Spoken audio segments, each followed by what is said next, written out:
आज हम लोग 12th मैथमेटिक्स का एक चैप्टर समाकलन के बारे में पढ़ेंगे। समाकलन, जिसे अंग्रेजी में इंटीग्रेशन कहते हैं।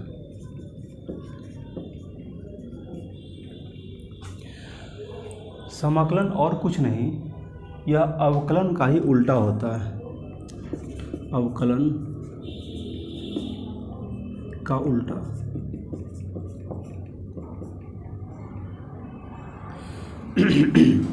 इसलिए इसे प्रति अवकलज कहा जाता है। प्रति अवकलज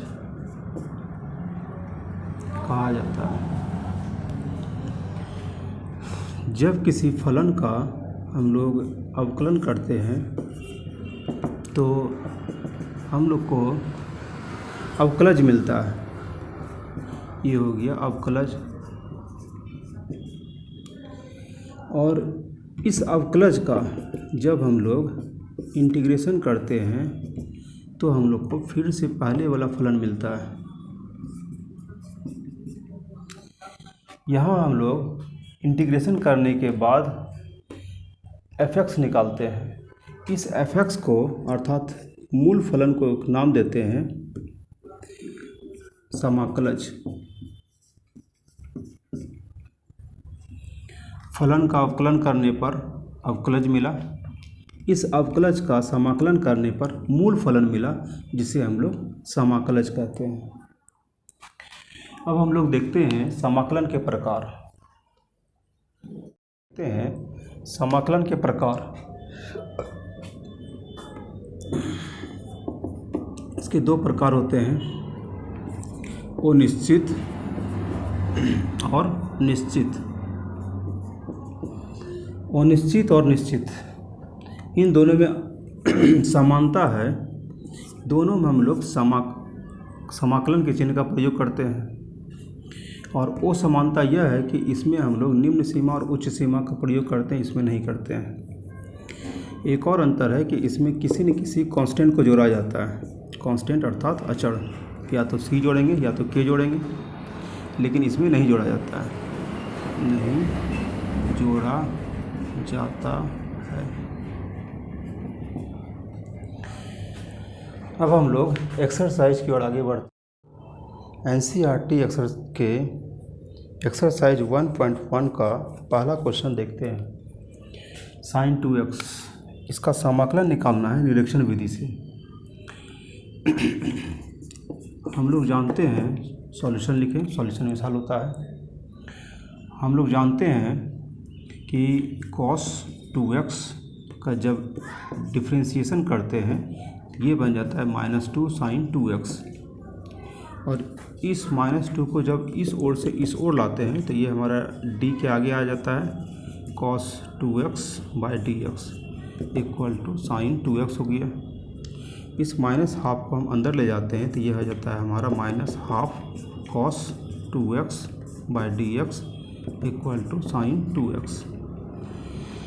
हम लोग जानते हैं कि जब इंटीग्रेशन करते हैं तो हमारा मूल फलन लौट आता है।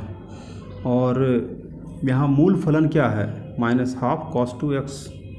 तो हम लोग कह सकते हैं sin 2x का इंटीग्रेशन ये है। तो समाकलज बराबर -½ cos 2x। अब चूँकि ये अनिश्चित समाकलन है, इसलिए करके हम लोग को +c जोड़ देना पड़ता है। दूसरा क्वेश्चन है cos 3x, जिसे निरीक्षण विधि से समाकलज निकालना है। तो हम लोग क्या करेंगे? सॉल्यूशन।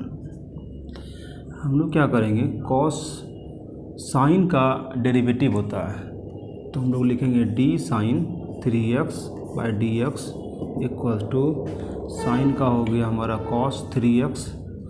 x के आगे 3 है तो 3 से मल्टीप्लाई कर दिए। अब इस 3 को इस ओर से इस ओर लाते हैं तो हमारा बन जाता है 1/3 d sin 3x/dx = cos 3x। अब हम लोग देख रहे हैं डी के आगे 1/3 है, इसको हम लोग अंदर रख सकते हैं। तो हमारा बन जाएगा डी 1/3 साइन 3x/dx और इक्वल्स टू कॉस 3x।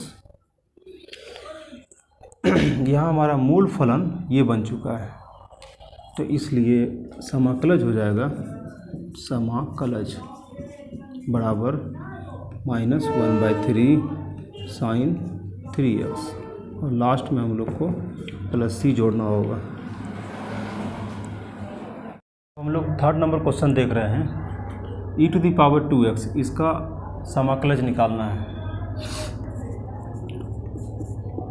हम लोग जानते हैं d(e⁻²x/dx) इक्वल्स टू हो जाता है e⁻²x और x के साथ 2 रहने के कारण यहाँ 2 से मल्टीप्लाई कर देंगे। इस 2 को इस ओर से इस ओर लाते हैं तो ये बन जाता है 1/2 into d(e⁻²x/dx equals to e⁻²x हो गया। इस हाफ को हम लोग d के बगल में ले जाते हैं तो ये हमारा बन जाता है d into half e⁻²x/dx equals to e⁻²x। अब हमारा मूल फलन हो गया ये, तो इसको हम लोग लिख सकते हैं समाकलज बराबर half e⁻²x plus c। Fourth number question में आते हैं, ax + b का होल स्क्वायर इसका निकालना है समाकलज। हम लोग जानते हैं ax + b⁻3, इसका यदि हम लोग अवकलन करेंगे तो ये बन जाएगा 3ax + b का होल स्क्वायर और x के साथ a है तो a से गुना करना पड़ेगा। इसके बाद इस 3a को हम लोग इस ओर लाते हैं तो 1/3a हो गया d(ax + b का होल क्यूब बटे dx equals to ax + b का होल स्क्वायर हो गया। इस 1/3a को हम लोग अंदर ले जाते हैं तो ये हमारा बन जाएगा d 1/3a into ax + b⁻3 बटे dx बराबर हो गया ax + b का होल स्क्वायर। अब हम लोग देख रहे हैं कि हमारा मूल फलन ये है, तो समाकलज भी यही हो जाएगा, समाकलज बराबर हो गया 1/3a, ये हो गया ax + b का होल क्यूब और लास्ट में हम लोग को कांस्टेंट जोड़ना पड़ेगा। इस प्रश्न में हम लोग देख रहे हैं कि 2 पद है, तो दोनों पदों का समाकलज निकालना होगा और फिर यहाँ वापस रख देना होगा, बीच में माइनस रखना होगा। तो सबसे पहले हम लोग इस पद का काम करेंगे। हम लोग जानते हैं d cos 2x/dx बराबर होता है माइनस साइन 2x और x के साथ 2 है इसलिए 2 से मल्टीप्लाई कर दिए। इस -2 को इस तरफ से इस तरफ लाते हैं तो ये बन जाता है -1/2 इंटू d cos 2x/dx, ये हो गया साइन 2x। तो इस माइनस हाफ को अंदर डालते हैं तो ये हमारा हो जाता है d -1/2 cos 2x/dx equal to sine 2x।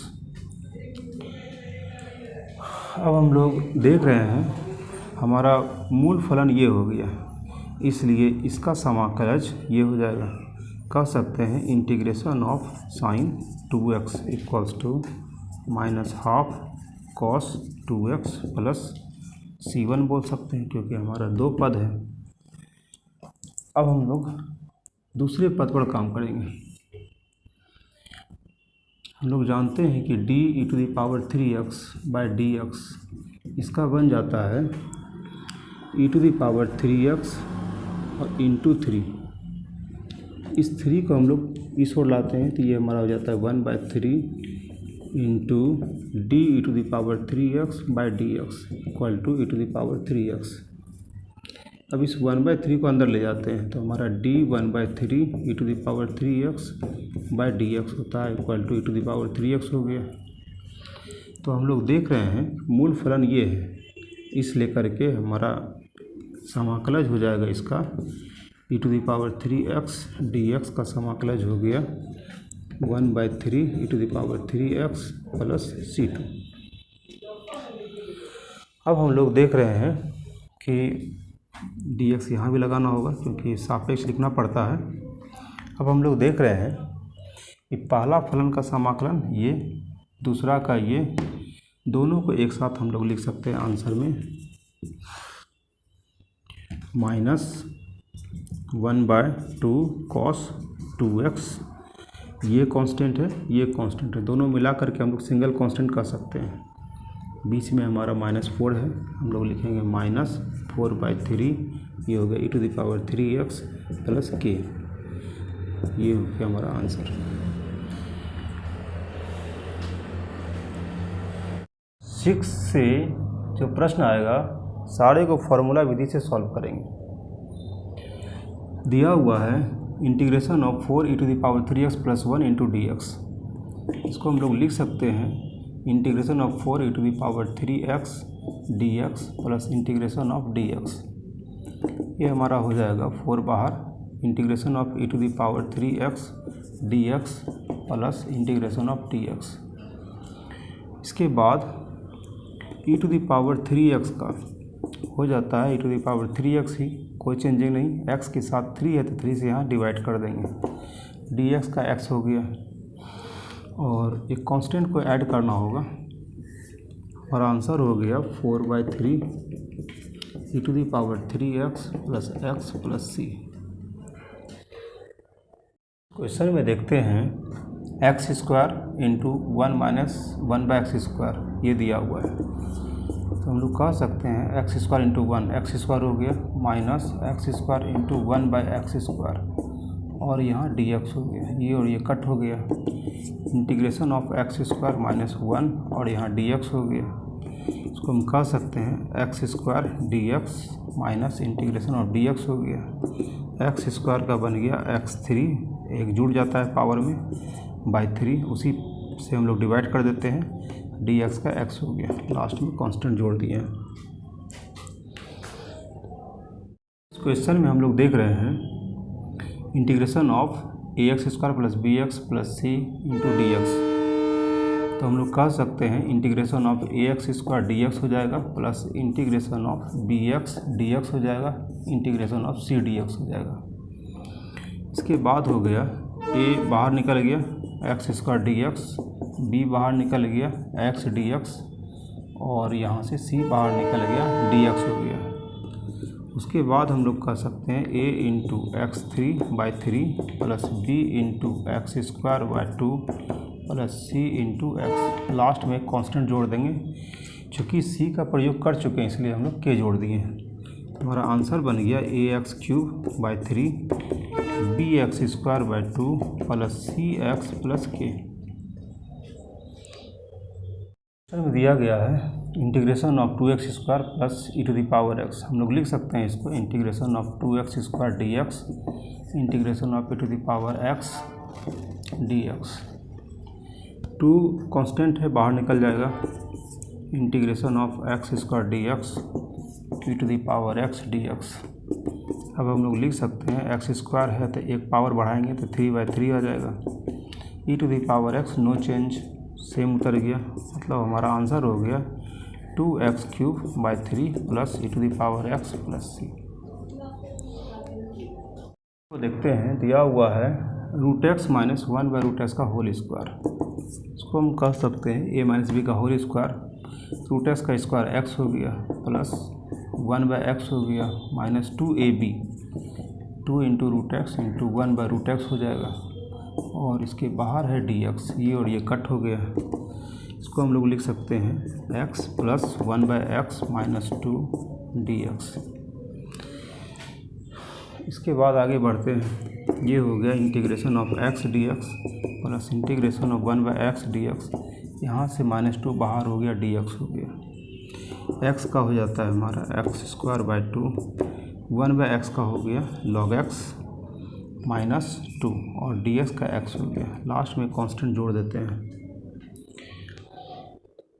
Question में दिया गया है x³ plus 5x² minus 4/x² into dx, तो हम लोग कह सकते हैं ये x² तीनों में जाएगा क्योंकि यहाँ 3 पद है, 1 2 3, तो हो जाएगा हमारा x³ by x² plus 5x² बटे x² माइनस 4 बटे x², और सबके बाहर है dx। इसको हम लोग आगे बढ़ाएंगे, 3 से 2 गया तो सिंगल x बचा, प्लस x² कैंसिल हो गया, 5 बच गया, माइनस 4, इस x को ऊपर ले जाते हैं तो -2 हो जाता है dx। इसके बाद हम लोग कहेंगे इंटीग्रेशन ऑफ x dx, 5 बाहर हो गया, इंटीग्रेशन ऑफ dx, -4 बाहर हो गया, इंटीग्रेशन ऑफ -2 dx। इसके बाद देखते हैं integration of x² / 2 plus 5x minus 4, x के ऊपर -2 है, यदि हम +1 करेंगे तो ये बन जाएगा x⁻⁻1 बाय -1 प्लस c। ये माइनस दोनों मिल करके हमारा प्लस बन गया, और x² / 2 प्लस 5x प्लस, इसको हम लोग लिख सकते हैं 4/x प्लस c। ये हमारा आंसर हो गया। क्वेश्चन में दिया गया है x³ + 3x + 4/√x × dx। इसको हम लोग लिख सकते हैं x³ + 3x + 4/x के ऊपर 1/2 dx। अगला स्टेप में हो जाएगा x³ बाई x के ऊपर 1/2 dx plus integration of 3x/x के ऊपर 1/2 dx plus integration of 4/x के ऊपर 1/2 dx। इसके बाद हम लोग कह सकते हैं integration of x³ minus half dx हो गया, प्लस 3 कांस्टेंट है बाहर निकाल दिए, x के ऊपर 1 माइनस 1/2 dx हो गया, प्लस 4 बाहर निकाल दिए, x के ऊपर माइनस हाफ dx ये हो गया। इसके बाद हम लोग कह सकते हैं x के ऊपर 3 दूनी 6 से 1 गया 5/2 dx प्लस 3 हो गया, 1 से हाफ गया, x के ऊपर हाफ रह गया dx प्लस 4 इंटीग्रेशन x के ऊपर माइनस हाफ dx। यहाँ तक पहुँच गए। इसके बाद हम लोग अगला स्टेप में देखेंगे x के ऊपर 5/2 में जब 1 ऐड करेंगे ये बन जाएगा 7/2। ये 7/2 को जब हम डिवाइड करेंगे तो ये पलट करके यहाँ बन जाएगा 2/7। उसी तरह से प्लस 3 हो गया, x के ऊपर 1/2 है, जब 1 जोड़ेंगे तो ये बन जाएगा 3/2। अब ये 3/2 को जब हम डिवाइड करेंगे तो ये 2 ऊपर और 3 नीचे आ जाएगा। यहाँ आ गया हमारा 2 ऊपर और 3 नीचे। फिर अगला स्टेप में आ गया 4 इंटू एक्स के ऊपर माइनस हाफ है, यदि हम लोग 1 ऐड करेंगे तो ये हाफ रह जाएगा, और ये हाफ पलट करके ऊपर चला गया तो यहाँ 2 से गुना करना पड़ेगा। इसके बाद हम लोग लास्ट में कांस्टेंट जोड़ देंगे c इक्वल्स टू, हम लोग कह सकते हैं 2/7 x⁻⁷ 7/2 प्लस ये 2 ये 3 कट हो गया। उसके बाद लिखेंगे हम लोग 2 इंटू एक्स के ऊपर 3/2 प्लस 4 इंटू 2 8 हो गया, प्लस 8x के ऊपर 1/2 प्लस c। ये हमारा आंसर हो गया। क्वेश्चन में हम लोग देख रहे हैं x³ minus x² plus x minus 1 बटे x माइनस 1 इंटू dx दिया हुआ है। इसमें हम लोग x² कॉमन ले सकते हैं, तो हमारा बन जाएगा x² x माइनस 1, इस दोनों से हम लोग 1 कॉमन लेंगे, ये हमारा x माइनस 1 हो गया, और नीचे हमारा x माइनस 1 पहले से है। इसके बाद देखेंगे इंटीग्रेशन ऑफ x माइनस 1, ये हो गया x² प्लस 1 कॉमन ले लिए, x माइनस 1 और यहाँ dx हो गया, x माइनस 1 कॉमन, तो यहाँ से x² बचा, यहाँ से प्लस 1 बचा, ये x माइनस 1 कट हो गया, ये हमारा बच गया x² प्लस 1 इंटू dx। इसके बाद इंटीग्रेशन दोनों में जाएगा, integration of x² dx plus integration of dx, ये हो गया x³/3 प्लस dx का x हो गया प्लस c। ये हमारा आंसर हो गया। इस क्वेश्चन में हम लोग देख रहे हैं 1 माइनस एक्स इंटू √x, तो हम लोग लिख सकते हैं इंटीग्रेशन ऑफ, ये √x पहले यहाँ जाएगा, 1 के साथ मल्टीप्लाई हुआ तो √x बन गया, और ये x के साथ मल्टीप्लाई हुआ तो x to the power half है, ये 1 है, दोनों मिल करके 3/2 हो गया इंटू dx। अब हम लोग उसको लिख सकते हैं integration of x to the power half dx minus integration of x to the power 3/2 into dx। Half में यदि 1 जोड़ेंगे तो हमारा बन जाता है x to the power 3/2 minus x to the power, इसमें 1 जोड़ेंगे तो ये बन जाएगा 5/2 प्लस c। इसको यदि हम ऊपर नीचे करते हैं तो ये 2 ऊपर 3 नीचे, x to the power 3/2 minus 2/5 x to the power 5/2। ये हमारा आंसर कहा जा रहा है √x into 3x² plus 2x plus 3। हम लोग सबसे पहले करेंगे क्या, ये इस √x को तीनों से मल्टीप्लाई करेंगे। ये हमारा बन जाएगा 3x² इंटू एक्स के ऊपर half plus 2x into x के ऊपर हाफ प्लस 3 इंटू एक्स के ऊपर हाफ। बाहर हमारा dx है। इसके बाद लिख सकते हैं, ये कांस्टेंट बाहर करेंगे, x के ऊपर 2 x के ऊपर हाफ है, 2 दूनी 4 1 5 हो जाएगा, 5/2 प्लस 5/2, साथ में dx रख सकते हैं। यहाँ से हम लोग 2 बाहर करेंगे, x के ऊपर 1 और 1/2 दोनों जुड़ जाएगा तो बन जाएगा 3/2 dx प्लस यहाँ से हम लोग 3 बाहर करेंगे, x के ऊपर 1/2 dx, सेम टू सेम उतर गया। इसके बाद हम लोग करेंगे क्या, 3 इंटू एक्स के ऊपर 5/2 है, यदि 1 जोड़ते हैं तो x के ऊपर बन जाता है 7/2, ये 7/2 नीचे भी आएगा प्लस 2 x के ऊपर, इसमें 3/2 है, 1 जोड़ेंगे तो हमारा बन जाएगा 5/2 नीचे भी आएगा प्लस 3x के ऊपर 1/2 है, 1 जोड़ने पर 3/2 नीचे भी आएगा प्लस c हो गया। अब इसको हम लोग ऊपर नीचे करते हैं तो 3 इंटू 2 6 हो गया, 6/7 x टू द पावर 7/2, 2 दूनी 4/5 x के ऊपर 5/2। ये हमारा आ गया 3 कट। इसको जब हम पलटेंगे तो हमारा 2x के ऊपर 3/2 प्लस c आता है। ये हमारा आंसर हो गया। में कहा जा रहा है integration of 2x minus 3 cos x plus e to the power x dx।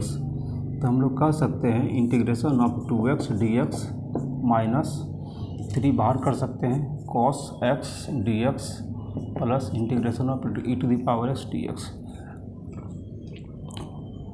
इस 2 को भी बाहर कर सकते हैं, x dx minus 3 cos x dx plus integration of e to the power x dx।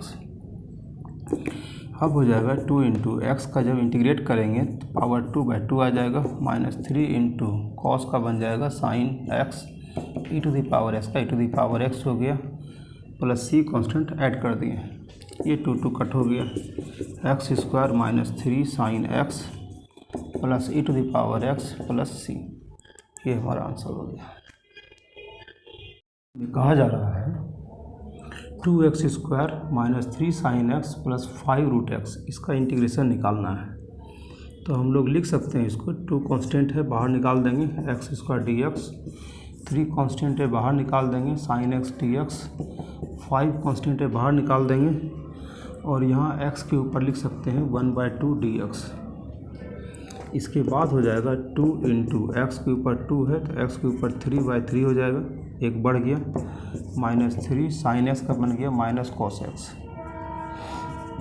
dx,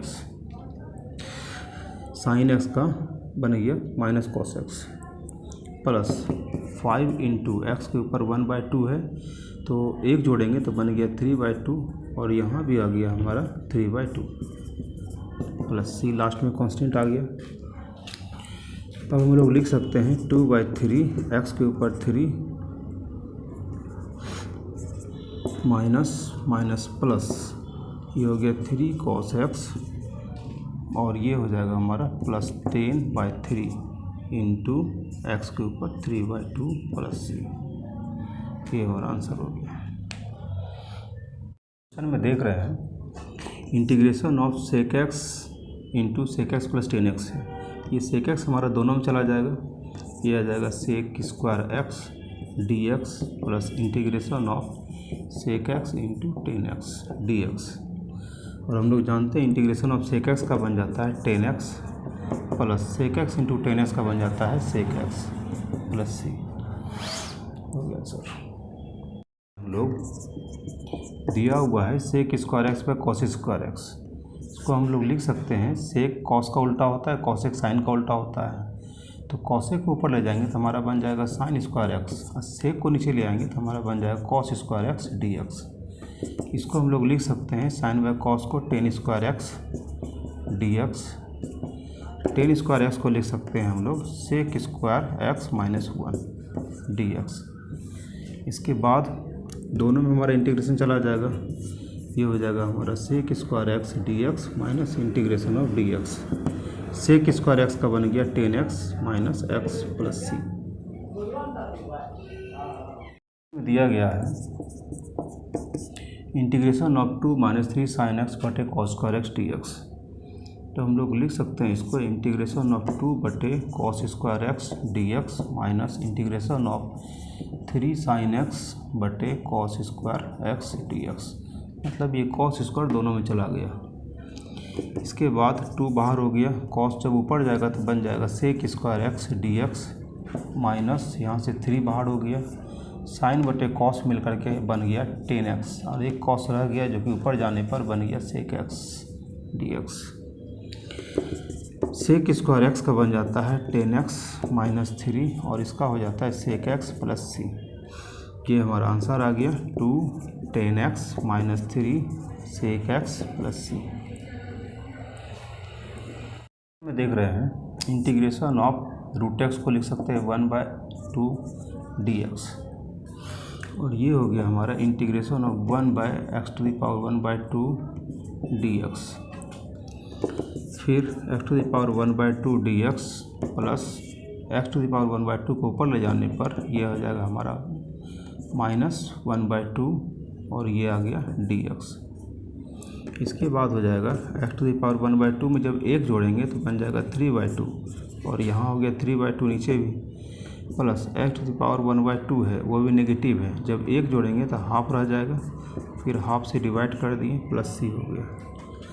अब हम लोग इसको ऊपर नीचे करेंगे तो बन जाएगा 2/3 x⁴ plus 2x⁴ D x. अब हम लोग 1/2 है, 1/2 को चाहेंगे तो रूट में लिख सकते हैं या नहीं भी लिख सकते हैं। तो हम यदि ऑप्शन देखेंगे तो हमारा ऑप्शन नंबर सी आ जाएगा, ऑप्शन नंबर सी और आंसर हो गया। ऑप्शनल क्वेश्चन है। कहा जा रहा है f(x) का डेरिवेटिव ये है और f2 का वैल्यू 0 है, f(x) निकालना है। तो हम लोग देख रहे हैं ये 4x³ - 3 बटे x4, इसका यदि हम इंटीग्रेशन करेंगे तो अब f(x) लौट जाएगा। तो इंटीग्रेशन ऑफ 4x³ - 3 बटे x4 dx equals to f(x). इसको लेकर के आगे बढ़ते हैं। ये हमारा हो गया 4x⁴ 3 dx -3 बाहर हो गया, x⁴ -4 dx equals to f(x) हो गया। इसको हम लोग f(x) को इस साइड भी ले सकते हैं। f(x) इक्वल्स टू हो गया हमारा 4x के ऊपर 4/4 -3x⁴, इसमें 1 ऐड करने पर -3 आ जाएगा, यहाँ भी -3 हो गया और साथ में कांस्टेंट जोड़ना पड़ेगा। ये 4 कट। उसके बाद हम लोग कह सकते हैं कि ये 3 भी कट। ये हमारा हो गया x⁴ minus plus 1/x⁴ plus c हो गया। अब इसके बाद f2 का वैल्यू 0 दिया हुआ है। जब हम लोग x के जगह 2 पुट करते हैं तो ये आ जाता है 2⁴ 1/2⁴ प्लस c आ गया। ये हो गया हमारा 0 इक्वल्स टू 2⁴ का वैल्यू आ गया 16, 1/8 प्लस c आ गया। इसके बाद हम लोग लिख सकते हैं 0 बराबर LCM 8 हो गया, 16 8 8 6 48 के 8 बचा 4, 8 4 12 प्लस 1 प्लस c हो गया। अब हम लोग लिख सकते हैं 0 इक्वल्स टू 129/8 प्लस c और c इक्वल्स टू -129/8। यहाँ तक हो गया। तो हमारा ओरिजिनल फंक्शन निकालना था, एफ निकालना था। तो ये एफ यहाँ पे इसको इक्वेशन 1 यदि ले लें तो एफ बराबर हो जाएगा, सिर्फ सी का मान पुट कर देना है। एफ बराबर ये लिख सकते हैं हम लोग x4 + 1/x³ और ये प्लस सी की जगह लिखेंगे -129/8। ये हमारा आंसर हो गया, जो कि ऑप्शन नंबर है हमारा ए, इसलिए आंसर हो गया ए।